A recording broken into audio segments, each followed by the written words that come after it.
السلام علیکم، میں امداد سومرو۔ کل فیصلے کا دن تھا، ڈی ڈے تھا، فیصلہ ہو گیا اور فیصلہ یہ ہوا کہ عمران خان صاحب نے، تحریک انصاف نے اتحادیوں کو شکست دی، بلکہ بدترین شکست دی۔ پنجاب میں حمزہ شہباز کی حکومت نہیں رہے گی، یہ فیصلہ ہو گیا، لیکن کیا مرکز میں حمزہ شہباز کے والد صاحب اور اتحادیوں کی حکومت وہ قائم رہے گی یا نہیں رہے گی؟ اور حکومت کے پاس کیا آپشنز ہیں؟ عمران خان صاحب اب آگے کیا کریں گے؟ یہ سارے معاملات اب نئی بحث چل پڑی ہوئی ہے، لیکن اس سارے عمل میں جو اچھی چیز ہوئی ہے وہ یہ ہوئی ہے کہ انتخابی عمل پر، جو پاکستان میں ایک ریت رہی ہے، روایت رہی ہے، انتخابی عمل پر کسی قسم کی جو مداخلت یا دباؤ یا اداروں کی مداخلت جو ہوتی ہے، دھاندلی جو ہوتی ہے، وہ نہیں ہوئی اور سب نے انتخابی نتائج قبول کیے ہیں۔ جو ہارے انہوں نے قبول کیے اور جو جیتے انہوں نے اپنا جشن منایا، اور اگلی حکمت عملی جو ہے وہ عمران خان صاحب، کیونکہ وہ جیتے ہوئے ہیں تو انہوں نے اگلی حکمت عملی بنانے کے لیے آج کور کمیٹی کا اجلاس بلا لیا ہے۔ اب ہونے کیا جا رہا ہے اس سے پہلے ایک اعتراف اپنے سننے والے، اپنے چاہنے والوں کے لیے۔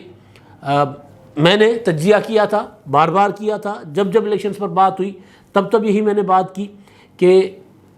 عمران خان صاحب پی ٹی آئی 4 سے 5 سیٹیں لے سکے گی اور مسلم لیگ نون یا اتحادی جو ہیں وہ 15 سے 16 نشستیں لے جائیں گے، بلکہ کبھی کبھی میں نے یہ بھی کہا کہ 18 نشستوں تک اتحادی جا سکتے ہیں۔ وہ تجزیہ تھا، انفارمیشن تھی، وہ غلط ثابت ہوئی، اس کا میں اعتراف کرنا چاہ رہا ہوں کہ وہ ادراک نہیں ہو سکا تھا۔ لوگ یا عمران خان صاحب کا جو ایک حکمت عملی تھی وہ اتحادیوں کی نسبت، حکومت کی نسبت زیادہ مؤثر تھی، اور اسی وجہ سے عمران خان صاحب کو جیت ملی۔ عمران خان صاحب اپنے زور پر، ماضی کی باتیں عمران خان صاحب کے متعلق جو 2018 کے الیکشن یا 2013 کے انتخابات یا جو کچھ ہوتا رہا، لیکن یہ والا الیکشن جو تھا، جو کل ہوا 20 حلقوں میں، ان میں عمران خان صاحب اپنے زور پر، اپنے بل بوتے پر، اپنے بیانیے پر اور اس حکومت کی جو عوام میں گرتی ہوئی مقبولیت ہے، جو چند ماہ کی حکومت ہے، اس کی وجہ سے عمران خان صاحب جیتے ہیں۔ اور ایک اور ریزن مسلم لیگ نون کی حکمت عملی جو عمران خان صاحب کے لیے کارگر ثابت ہوئی، کیونکہ مسلم لیگ نون آغاز سے ہی مختلف خیال یا مختلف کیا ہوتا ہے گروپس میں یا لابیز میں تقسیم تھی، تو ایک اس کا بھی عمران خان صاحب کو فائدہ ہوا۔ لیکن کریڈٹ عمران خان صاحب کو یہ دینا چاہیے کہ عمران خان صاحب نے محنت کی، عمران خان صاحب بیٹھے نہیں، عمران خان صاحب نکلے۔ ہمیں لگ رہا تھا کہ عمران خان صاحب روزانہ کی بنیاد پر جو بیانیہ تبدیل کر رہے ہیں اس کا ان کو نقصان ہو رہا ہے، لیکن عمران خان صاحب نے بہرحال اس کا فائدہ اٹھایا اور وہ جیتے ہیں، اور انہوں نے یہ جو حکومت اپریل میں قائم ہوئی تھی اس حکومت کو اب بالآخر خطرے میں ڈال دیا ہے۔ ایک تو یہ معاملہ تھا اعتراف کرنا، اور میں نے اپنے ناظرین کے سامنے اعتراف کیا کہ جو تجزیہ کیا تھا وہ غلط ثابت ہوا۔ اب آگے بڑھتے ہیں۔ اب ہوا یہ کہ جب کل انتخابات ہو رہے تھے اور اس سے پہلے عمران خان صاحب نے ایک مسلسل اپنا بیانیہ، امریکی سازش، اس سے تو ادھر ادھر بھی ہوتے رہے۔ عمران خان صاحب نے پرسوں یہ تک کہہ دیا تھا کہ جی میں اپنا بلیک میل ہوتا رہا اتحادیوں کے سامنے، اور مجھے اپنا بجٹ پیش کروانے کے لیے، پاس کرنے کے لیے، قانون سازی کرنے کے لیے مجھے ایجنسیوں کو کہنا پڑتا تھا کہ جی مجھے ووٹ دلوائیں۔ تو عمران، اور پھر اس سے پہلے کہتے رہے کہ جی مجھے امریکی سازش کے تحت مجھے نکالا گیا ہے، تو اس میں وہ بیانیہ آگے پیچھے کرتے رہے۔ لیکن اس کے باوجود جب عمران خان صاحب الیکشن میں اترے تو انہوں نے اپنا الیکشن کو بھرپور طریقے سے لڑا، اور میں وہ جو خبر میرے پاس جو میں نے کئی بار آپ کو دی اس پر ابھی بھی قائم ہوں، وہ یہ تھی کہ پی ٹی آئی کے جو کینڈیڈیٹس تھے وہ الیکشن دل سے نہیں لڑنا چاہ رہے تھے، نہیں لڑ رہے تھے، لیکن عمران خان صاحب نے ڈیسائیڈ کیا تھا کہ الیکشن لڑنا ہے۔ پھر اس کے لیے میں نے آپ کو گزارش کی کہ خان صاحب نے پھر وہ فنڈ بھی قائم کیا تھا، چندے کے لیے انہوں نے اپیل بھی کی تھی، ویڈیو بھی، بیان بھی جاری کیا تھا۔ تو خیر، اب ہوا یہ کہ جب الیکشن عمران خان صاحب جیت گئے تو اس کے بعد اس سارے اب آگے سے خیر نکلتی ہے، شر نکلتا ہے۔ عمران خان صاحب اب آگے مزید، کیونکہ عمران خان صاحب پہلے بھی، عمران خان صاحب کا دور جو تھا وہ جمہوری اقدار کے حوالے سے، انسانی حقوق کے حوالے سے، صحافتی آزادیوں کے حوالے سے کوئی اچھا نہیں تھا۔ لیکن اب کیونکہ جو نظر آ رہا ہے کہ عمران خان صاحب کا بیانیہ جو ہے وہ 20 حلقوں کی حد تک، پنجاب کے ضمنی انتخابات جو منی انتخابات تھے، جس کے لیے میں نے بھی کئی بار گزارش کی کہ یہ انتخاب ڈیسائیڈ کرے گا کہ پاکستان کا فیوچر کیا ہوگا، سیاست کا عمران خان صاحب کا فیوچر کیا ہوگا اور حکومت کا فیوچر کیا ہوگا۔ بظاہر یہ لگ رہا تھا کہ عمران خان صاحب جو ہے وہ مطلوبہ سیٹیں نہیں لے سکیں گے۔ مسلم لیگ نون کو پہلے 9 سیٹیں چاہیے تھیں، بعد میں جب ان کے 2 اور ارکان نے ریزائن کر دیا تو پھر مسلم لیگ نون کو 11 سیٹیں چاہیے تھیں۔ تو میں نے گزارش کی تھی کہ اگر مسلم لیگ نون 15-16 نہ سے ہی 11 سیٹیں بھی جیت جاتی ہے تو پھر مسلم لیگ نون حکومت جو ہے وہ اپنے پاؤں پر کھڑی رہے گی اور پھر عمران خان صاحب کو سیاسی طور پر اس کا نقصان ہوگا۔ لیکن اب عمران خان صاحب جو ہے مکمل فائدے میں ہے، مکمل طور پر۔ اب جو اس چیز سے اچھی چیز نکلی ہے وہ تو یہ ہے کہ ہارنے والوں نے فوراً رزلٹ قبول کیا۔ عمران خان صاحب نے تو خیر الیکشن کمیشن پر بھی دباؤ ڈالا تھا، مسٹر ایکس مین اور وائی مین، وہ جو ISI کے افسران کے لیے وہ تقریریں کرتے رہے تھے، باتیں کرتے رہے تھے، تو وہ بھی ظاہر ہے اگر مداخلت ہوتی کہیں اور پاکستان میں مداخلت ہوتی ہے تو پھر نتائج لیے جاتے ہیں۔ پھر وہ یہ نہیں ہوتا کہ اگر مداخلت کرنی، ہاں پریشر کام کر گیا ہوگا یہ الگ بات ہے، کہہ سکتے ہیں آپ کہ پریشر عمران خان صاحب نے اتنا ڈالا کہ اگر کسی کے خواب و خیال میں بھی تھا، کوئی سوچ بھی رہا تھا کہ مداخلت کی جائے تو پھر وہ مداخلت نہ کر سکے۔ لیکن بہرحال ہوا یہ کہ رزلٹ آنے کے بعد مسلم لیگ نون نے، پنجاب حکومت نے، پہلے پنجاب حکومت کے جو وزیر ہیں ملک احمد خان صاحب، انہوں نے کہا کہ جی ہمیں لوگوں نے مسترد کر دیا ہے، ہمارے پاس اب ووٹ اکثریت نہیں رہی پنجاب حکومت کی۔ حکومت میں رہنا نہ رہنا وہ تو بعد کی بات ہے، سیکنڈری بات ہے، لیکن اب حقیقت یہ ہے کہ لوگوں نے ہمیں ووٹ نہیں دیا، ہمیں لوگوں نے مسترد کیا، یعنی ایک اعتراف کیا گیا، جو کہ پاکستان کی سیاست میں ماضی میں اس طرح نہیں ملتی تھی مثالیں۔ کوئی اور بھی بہانہ لگا سکتے تھے، کچھ بھی کر سکتے تھے، لیکن ظاہر ہے ایک تو حکومت تھی مسلم لیگ نون کے پاس، وہ اپنی حکومت میں ہوتے اپنے خلاف دھاندلی کا الزام کیسے لگاتے، لیکن یہ اعتراف کرنا کہ جی لوگوں نے ہمیں مسترد کیا ہے، یہ پاکستان کی سیاست میں ماضی میں ایسا کبھی نہیں ملا۔ اور خاص طور پر ملک احمد خان صاحب نے تو بات کی، لیکن مریم نواز صاحبہ جو انتخابی میدان میں اتری ہوئی تھی، خود مسلم لیگ نون کی الیکشن کیمپین کو وہ لیڈ کر رہی تھی کیونکہ کوئی اور کر نہیں سکتے تھے۔ حمزہ شہباز وزیر اعلیٰ تھے، شہباز شریف صاحب وزیر اعظم تھے، تو وہ تو لیڈ کر نہیں پا رہے تھے الیکشن کے ضابطوں اور قوانین کے تحت، تو مریم نواز صاحبہ لیڈ کر رہی تھی۔ تو یہ الیکشن ہار جیت یہ مریم نواز صاحبہ کا سیاسی مستقبل بھی اس سے وابستہ تھا۔ تو یہ 20 حلقوں میں مسلم لیگ نون کو میجورٹی نہیں ملی، PTI زیادہ سیٹیں لے گئی، ٹارگٹ اچیو کر گئی اور مسلم لیگ نون ٹارگٹ اچیو نہ کر سکی۔ تو بظاہر ظاہر ہے یہ مریم نواز صاحبہ کی اپنی شکست تھی۔ پہلا میرا خیال الیکشن کیمپین مریم نواز صاحبہ نے انڈیپینڈنٹلی، اس سے پہلے 2018 کی الیکشن کے انتخابات تھے تو اس میں بھی وہ باہر تھیں، لیکن ان انتخابات میں جو ضمنی انتخابات اور جو منی الیکشنز کہے جا رہے تھے، ان میں شکست کے بعد مریم نواز صاحبہ نے کھلے دل کے ساتھ شکست تسلیم کی ہے اور یہ بھی کہا ہے کہ ہمارے اندر جو خامیاں تھیں ہم اس کو ایڈریس کریں گے۔ خامیاں کیا تھی مسلم لیگ نون کی، میں اس پر بھی آتا ہوں جو بظاہر نظر آ رہی ہیں۔ ایک تو یہ کہ مریم نواز صاحبہ کہتی ہیں کہ مسلم لیگ نون کو کھلے دل سے نتائج تسلیم کرنا چاہیے، عوام کے فیصلے کے سامنے سر جھکانا چاہیے، سیاست میں ہار جیت ہوتی رہتی ہے، دل بڑا کرنا چاہیے، جہاں جہاں کمزوریاں ہیں ان کی نشاندہی کر کے انہیں دور کرنے کے لیے محنت کرنی چاہیے، انشاءاللہ خیر ہوگی۔ اب یہ تو ہے ظاہر ہے فوراً اسٹیٹمنٹ ہے ان کی۔ اب عمران خان صاحب جو ہیں وہ کل انہوں نے اپنا الیکشن جیتنے کے بعد اعلان کیا کہ آج، پہلے کل کی خبر یہ تھی کہ عمران خان صاحب جو ہیں وہ آئیں گے اور اپنے وکٹری اسپیچ دیں گے، وہ جو ان کا اسٹائل ہے صحافیوں کے سامنے تو خیر وہ نہیں آتے، اب ہو سکتا ہے اب آئیں، اب جگرا ان کا، جب دوبارہ ان کو اتنی بڑی فتح ملی ہے، انہوں نے صرف 3-4 مہینے کے اندر وہ کم بیک جس کو کرکٹ کی زبان میں کہتے ہیں، نظر آ گیا کہ عمران خان صاحب اب کم بیک کر سکتے ہیں یا کر رہے ہیں، تو وہ عمران خان صاحب صحافیوں کے سامنے تو ہو سکتا ہے آ جائیں، لیکن وہ وکٹری اسپیچ کی بات تھی کہ جی عمران خان صاحب وکٹری اسپیچ دینے آئیں گے، لیکن وہ بعد میں پتہ چلا کہ نہیں، آج انہوں نے کور کمیٹی کا اجلاس بلا لیا ہے اور کور کمیٹی کے اجلاس کے بعد وہ اپنی اگلی حکمت عملی بنائیں گے۔ کیا حکمت عملی ہو سکتی ہے؟ ایک حکمت عملی یہ کہ حکومت کو کہیں گے کہ جی میں جیت گیا ہوں، لیکن اس کے باوجود آپ اپنا فوراً یہ ہم اتنی اکھاڑ پچھاڑ نہیں کرتے، اسمبلیاں توڑیں، الیکشن کی تاریخ دیں اور انتخابات میں آئیں، کیونکہ عمران خان صاحب کو اب یہ سوٹ کرتا ہے۔ عمران خان صاحب جس طرح اس وقت انہوں نے پنجاب میں مسلم لیگ نون کو دھویا ہے، اب یہ لٹرلی کہا جا سکتا ہے نا، انہوں نے دھویا ہے مسلم لیگ نون کو، اور مسلم لیگ نون کا پنجاب کے علاوہ تو مسلم لیگ نون باہر تھی بھی نہیں نا، تو پنجاب میں اگر مسلم لیگ نون اتنا برے طریقے سے پٹی ہے تو عمران خان صاحب کے لیے اس سے بہتر موقع نہیں ہوگا 2/3 میجورٹی لینے کا، جو وہ کہہ رہے تھے کہ جی اب میں آؤں گا تو 2/3 میجارٹی کے ساتھ آؤں گا. اب وہ 2/3 میجارٹی کے ساتھ آئے اور 2018 سے 2022 والے عمران خان رہے تو پھر تو ظاہر ہے بہت سو کی خیر نہیں ہے. پھر تو بہت کچھ پتہ نہیں، وہ پھر طوفان بن کر پھر ہٹلر بھی بن سکتے ہیں، پھر کچھ بھی ہو سکتے ہیں، یا پھر ہو سکتا ہے کہ انسان ماضی کی غلطیوں سے سیکھتا ہے. عمران خان صاحب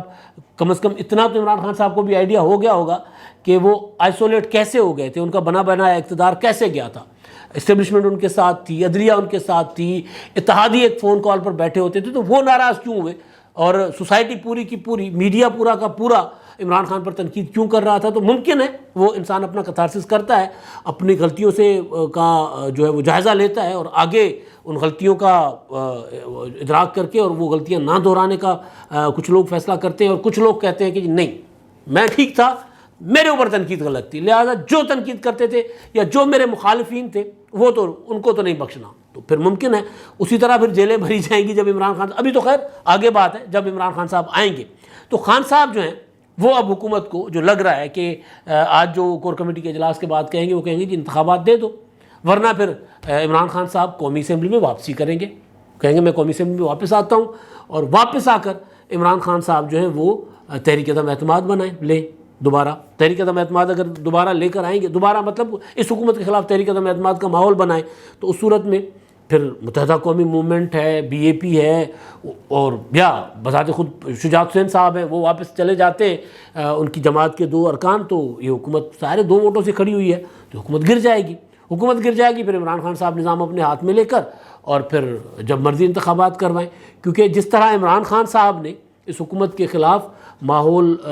بنایا یا جس طرح میدان میں رہے، اس طرح یہ جو آج عمران خان کے اپوزٹ مخالف پارٹیاں ہیں وہ اس طرح شاید ماحول نہ بنا پائیں، یا یہ ہو سکتا ہے کہ عمران خان صاحب نے آتے ہی تحریک عدم اعتماد کامیاب ہو جائے، فرض کر لیتے تحریک عدم اعتماد کامیاب ہو گئی اور عمران خان صاحب نے اپنی حکومت بنا لی، تو حکومت بناتے ہی سب کو جیلوں میں بھیج دیں گے. ماضی میں بھی یہی کیا تھا. تو جب جیلوں میں بھیج دیں گے تو عمران خان صاحب کے اگینسٹ ماحول بنتے بنتے وقت لگ جائے گا. اچھا جی، اب یہ تو خیر آگے کی باتیں ہیں. اب جو معاملہ ہے جو ہوا جو ہے وہ یہ کہ مریم نواز صاحبہ جو ہیں انہوں نے یا مسلم لیگ نون کے اندر، کیونکہ یہ جو کچھ عمران خان کی حکومت گرانے کے بعد حکومت بنانا اور حکومت بنانے کے بعد فوراً انتخابات نہ کروانا، یہ پیپلز پارٹی کا آئیڈیا تھا. اور اس میں پھر جب حکومت بن گئی، عمران خان صاحب کی حکومت گر گئی، اور اس کے بعد جب عمران خان صاحب نے تحریک عدم اعتماد کی کامیابی کے بعد فوراً کہا تھا کہ مجھے فوراً انتخابات کرواؤ، یا بلکہ تحریک عدم اعتماد مسترد کروا کے عمران خان صاحب نے اپنے ڈپٹی اسپیکر کے ذریعے اور انہوں نے اسمبلیاں توڑ دی تھیں اور انتخابات کا اعلان کر دیا تھا. تو خان صاحب وہ جو اپنا سپریم کورٹ نے رولنگ دے دی تھی، اپنا رولنگ مسترد کل عدم قرار دے دی تھی ڈپٹی اسپیکر کی، اور پھر اسمبلیاں بحال کر دی تھی 7 اپریل کا جو فیصلہ تھا. تو اس کے بعد جب تحریک عدم اعتماد کامیاب ہو گئی تب بھی عمران خان صاحب نے یہ کہا تھا کہ جی انتخابات کی ڈیٹ دو، پھر لانگ مارچ بھی کیا تھا، سارا کچھ کیا تھا. پہلے عمران خان صاحب ہر وینچر میں یا ہر جو لانگ مارچ بھی عمران خان صاحب کا ناکام ہوا، ان کی تحریک، ان کا پریشر کہیں نہیں لیا جا رہا تھا. لیکن یہ والا جو کل کا الیکشن ہے اس نے پھر عمران خان صاحب کا دباؤ دوبارہ سسٹم کے اوپر بھی رکھ دیا ہے اور حکومت کے اوپر بھی. آج سے کل سے حکومت جو ہے بھرپور، بلکہ کیا ہوتا ہے پریشر کوکر کی طرح کا جو دباؤ ہوتا ہے اس طرح کی حکومت دباؤ میں آ چکی ہوئی ہے. اب کیونکہ پیپلز پارٹی کا آئیڈیا تھا کہ جی انتخابات جو ہیں، جب عمران خان صاحب نے پریشر ڈالنا شروع کر دیا تھا کہ جی انتخابات دیں، تو اس پر اتحادی جو تھے انہوں نے کہا کہ نہیں یار، اب اگر انتخابات کا اعلان کر دیا تو پھر یہ لگے گا کہ جی عمران خان صاحب کے پریشر میں ہم آ گئے، تو عمران خان صاحب تو اس طرح بڑے مقبول ہو جائیں گے. جس سے ڈرتے تھے وہیں آ کر حکومت یا اتحادی پھنسے. تو انہوں نے انتخابات کہا تھا کہ نہیں، انتخابات، اصلاحات، اور پھر بر وقت انتخابات کروائیں گے، اور آئی ایم ایف کے پاس بھی جانا ہے اور یہ کچھ کرنا ہے. تو آئی ایم ایف کی شرائط بھی مان لی اور پھر مہنگائی بھی کر دی. تو میں جو گزارش کر رہا تھا کہ یہ آئیڈیا پیپلز پارٹی کا تھا. مریم نواز صاحبہ مسلم لیگ نون میں اس آئیڈیا کی مخالف تھی. وہ کہتی تھی کہ اگر ہم نے حکومت گرانی بھی ہے عمران خان صاحب کی تو فوراً انتخابات میں جانا چاہیے. پھر تحریک عدم اعتماد کی کامیابی کے بعد آپ کو یاد ہوگا کہ مریم نواز صاحبہ کئی بار کہہ چکی کہ ہمیں عمران خان صاحب کا جو ملبہ ہے وہ اپنے کاندھوں پہ غلاظت کا ٹوکرا اپنے کاندھوں پر نہیں اٹھانا چاہیے. آپ کو یاد ہوگا پھر شیخ رشید صاحب نے کہا کہ جی ہم جس ملبے تلے دب رہے تھے بڑا آسانی سے عمران خان صاحب کو عمران خان صاحب تو حلقے میں جانے کے قابل نہیں رہے تھے، لوگوں میں جانے کے قابل نہیں رہے تھے، ہم لوگ تو منہ چھپاتے پھر رہے تھے، اتنے ہم نے حالات خراب کر دیے تھے، لیکن اس حکومت نے آ کے عمران خان صاحب کو یا اتحادیوں نے آ کے عمران خان صاحب کی مشکل کشائی کر دی۔ اب لگ رہا ہے جو کل کا رزلٹ ہے اسے لگ رہا ہے کہ شیخ صاحب بھی ٹھیک کہہ رہے تھے، ٹھیک سمجھ رہے تھے۔ تو اب اس حکومت کے پاس آپشنز کیا ہیں؟ اب عمران خان صاحب نے پریشر بلڈ اپ کر دیا، اب عمران خان صاحب ڈکٹیٹ کروانے کی پوزیشن میں آ گئے ہیں اس حکومت کو کہ جی ٹھیک ہے آئیں بیٹھے الیکشن کی تاریخ دیں۔ یہ عمران خان صاحب پہلے بھی کہہ چکے ہوئے ہیں کہ جی میں نے صرف انتخابات کی تاریخ پر بات کرنی ہے، پھر جنرل قمر جاوید باجوہ صاحب کو کہتے رہے کہ جی مجھے انتخابات دلواؤ، یا حکومت سے اگر بات ہوگی تو انتخابات کے لیے بات ہوگی اور کوئی بات نہیں ہوگی۔ تو اب عمران خان صاحب جو ہیں اس پوزیشن میں آ گئے ہیں کہ حکومت کو ڈکٹیٹ کروائیں۔ ابھی حکومت کے کارڈ سامنے نہیں آئے، لیکن بظاہر اس وقت حکومت جس پوزیشن پہ چلی گئی ہے اس کے پاس کارڈ شاید نہ ہوں۔ وجہ یہ ہے کہ اس حکومت کو لیڈ کرنے والی مسلم لیگ نون ان کی پنجاب میں حکومت پریکٹیکلی ختم ہو گئی۔ عمران خان صاحب کی جماعت جو ہے وہ زیادہ سیٹیں لے گئی، 186 کا نمبر جو ہے ان کے کینڈیڈیٹ پرویز الہی صاحب کو مل گیا۔ تو عمران خان صاحب پنجاب میں اپنی حکومت بنا لیں گے، پرویز الہی صاحب وزیر اعلیٰ بن جائیں گے، تو مسلم لیگ نون کی حکومت جو ہے وہ فیض آباد تک محدود ہو جائے گی، مارگلا سے فیض آباد تک۔ تو اگر وہ مارگلا سے فیض آباد تک محدود ہو گئی تو مسلم لیگ نون کیوں چاہے گی کہ مزید ریزسٹ کریں عمران خان صاحب، کیونکہ اب جس طرح کیونکہ یہ چیز اب اوپر جانی ہے۔ پہلے میں کہتا تھا کہ عمران خان صاحب نیچے جا رہے ہیں اور جا رہے تھے، لانگ مارچ کے بعد عمران خان صاحب کو بڑا دھچکا لگا تھا، انہوں نے اپنے آپ کو سنبھال لیا۔ تو اب مسلم لیگ نون جو ہے وہ کیا کرے گی؟ وہ کیوں فیض آباد تک اپنے آپ کو محدود رکھے گی اپنی حکومت کو؟ پنجاب میں بھی حکومت نہیں ہے، سندھ میں بھی حکومت پیپلز پارٹی کی، کے پی کے میں حکومت جو ہے وہ اسلام آباد مطلب اس طرف جی ٹی روڈ کے اس پار بھی پی ٹی آئی کی حکومت اور جی ٹی روڈ کے اس پار بھی پی ٹی آئی کی حکومت۔ تو مسلم لیگ نون کیوں اس حکومت کو برقرار رکھے گی اپنی کو؟ تو مسلم لیگ نون کو لگ رہا ہے کہ لامولا انتخابات کی طرف جانا پڑے گا۔ لیکن ایک چیز جو عمران خان صاحب ڈیمیج کر گئے ہیں مسلم لیگ نون کے لیے، پہلے مسلم لیگ نون نے پیپلز پارٹی کو اسی پہ ڈیمیج کیا تھا، اینٹی اسٹیبلشمنٹ جو ہے عمران خان صاحب، حالانکہ اینٹی اسٹیبلشمنٹ اس طرح ہے نہیں، اینٹی اسٹیبلشمنٹ ہوتے تو عمران خان صاحب یہ نہ کہتے کہ جنرل قمر جاوید باجوہ صاحب مجھے انتخابات دلواؤ، اینٹی اسٹیبلشمنٹ ہوتے تو یہ نہ کہتے کہ جی مجھے اپنا جنرلز کا اور جنرل اور لیڈر جو ہیں وہ یو ٹرن لیتے، یو ٹرن ان کے لیے بہت ضروری ہوتا ہے۔ عمران خان صاحب کا معاملہ یہ تھا کہ جی مجھے نکالا گیا، مجھے واپس لے آؤ۔ اب عمران خان صاحب کو واپس وہ نہیں لا رہے تھے، تو اپنے زور بازو پر عمران خان صاحب لگ رہا ہے، آج ابھی تک یہ لگ رہا ہے، ابھی حکومت نے کارڈ شو کرنے ہیں، ابھی حکومت کے کارڈ سامنے آنے ہیں، پھر پتہ چلے گا۔ لیکن عمران خان صاحب نے وہ جو اینٹی اسٹیبلشمنٹ بیانیہ تھا مسلم لیگ نون کا، وہ اپنے ہاتھ میں لے لیا تھا یہ جو پچھلے کچھ دنوں میں۔ اور اس میں ایک اور چیز جو مسلم لیگ نون سے ہوگی کہ مسلم لیگ نون نے ترجمانی کرنا شروع کر دی تھی اسٹیبلشمنٹ کی، ادارے کی، حالانکہ وہ کوئی بھی چیز ہوتی تھی تو بالکل اسی جگہ مسلم لیگ نون کھڑی ہو گئی تھی جس جگہ اکتوبر 2021 میں جو ہے وہ پی ٹی آئی کھڑی تھی۔ یعنی نواز شریف صاحب الزام لگاتے تھے اور مسلم لیگ پی ٹی آئی کے وزیر جو ہے وہ جا کر دفاع کرنا شروع کر دیتے تھے، جن کے اوپر بھی وہ الزام لگاتے تھے، جن کرداروں پر بھی۔ تو مسلم لیگ نون نے یہی کیا، تو مسلم لیگ نون کو ایک تو یہ ڈیمیج ہوا، لیکن سب سے زیادہ جو مسلم لیگ نون کو نقصان ہوا، مہنگائی سے بھی زیادہ، مہنگائی کا بھی ہوا، جو ملبے کی میں بات کر گیا ہوں، وہ مہنگائی کے علاوہ مسلم لیگ نون کو نقصان جو ہوا ہے وہ ہوا ہے مسلم لیگ نون فیصلہ ہی نہیں کر پا رہی تھی کہ جانا کدھر ہے، کرنا کیا ہے۔ حکومت لینے کے باوجود مہنگائی کرنی ہے نہیں کرنی وہ ایک الگ معاملہ، الیکشن میں جانا ہے تو مریم نواز کو الیکشن میں اتارنا ہے نہیں اتارنا، مریم نواز کے شہباز شریف صاحب کے معاملات، ان کے اپنے ایک رائے ہوتی ہے نا، ایک ہوتی ہے اختلاف رائے، لیکن اختلاف رائے کو ڈسکس کر کے اس سے نکلا جاتا ہے۔ لیکن یہاں مسئلہ یہ تھا کہ پھنسے رہے مسلم لیگ نون، اسی وجہ سے بھی مسلم لیگ نون کو بہت زیادہ نقصان ہوا کہ جو مریم نواز صاحبہ کہہ رہی خود کہ ہمیں جو خامیاں تھیں، جو کمزوریاں تھیں، ہمیں اس پر غور کر کے اس کو دور کریں گے۔ تو یہ خامیاں کمزوریاں مسلم لیگ نون کے اندر بھی تھیں کہ وہ ڈیسائیڈ نہیں کر پا رہی تھی کہ جانا کدھر ہے۔ چھوٹی سی مثال دے دیتا ہوں، پنجاب میں مسلم لیگ نون کی حکومت بنی 16 اپریل سے، حمزہ شہباز کا حلف ہوا، حلف کے بعد ابھی تک کابینہ نہیں بنی تھی، یعنی حکومت بنی، حکومت ختم ہونے جا رہی ہے، کابینہ نہیں بنی۔ مرکز میں 11 اپریل سے حکومت بنی ہے، پنجاب کے علاوہ کسی صوبے میں شہباز شریف صاحب نے گورنر نہیں لگائے۔ تو جب اس طرح آپ حکومت بھی لے لیں گے، بہت کم ووٹوں کی حکومت بھی ہوگی، ملک کی معاشی حالات بھی خراب ہوں گے، اور آپ ذمہ داری دے کے تقسیم نہیں کریں گے تو ظاہر ہے پھر نقصان تو ہوگا. تو مسلم لیگ نون کو عمران خان صاحب نے تو گرایا ہی ہے، لیکن مسلم لیگ نون نے اپنی جو ابہام الجھنے اور شیئرنگ نہ کرنا، پاور شیئر نہ کرنے والی جو مسلم لیگ نون کی کا ایک مزاج ہے، اس نے بھی مسلم لیگ نون کو گرایا. اب دیکھتے ہیں کہ اگلی حکمت عملی نواز شریف صاحب کی، شہباز شریف صاحب کی، آصف زرداری کی، بلاول بھٹو کی کیا ہوتی ہے. کیا عمران خان صاحب کو انتخابات دے دیں گے، عام انتخابات کی طرف یہ جائیں گے یا ریزسٹ کریں گے؟ اور لگ یہ رہا ہے کہ جس طرف معاملہ جا رہا ہے، اگر ریزسٹ کیا جائے گا اب انتخابات کو تو پھر اس کا ہوگا نقصان. میں نے پہلے بھی کئی بار گزارش کی ہوئی اس معاملے پر کہ انتخابات عمران خان کی حکومت کو گرانے کے بعد فوری انتخابات تو ملک کے مفاد میں نہیں تھے. اب IMF کے ساتھ ڈیل تو ہو گئی ہے، اب یہ ڈیل کے بعد انتخابات میں جایا جا سکتا ہے، لیکن اب جانا حکومت کے لیے نقصان دہ ہوگا اور ریزسٹ کرنا مزید نقصان دہ ہوگا. اب تک کے لیے اتنا ہی. اللہ حافظ.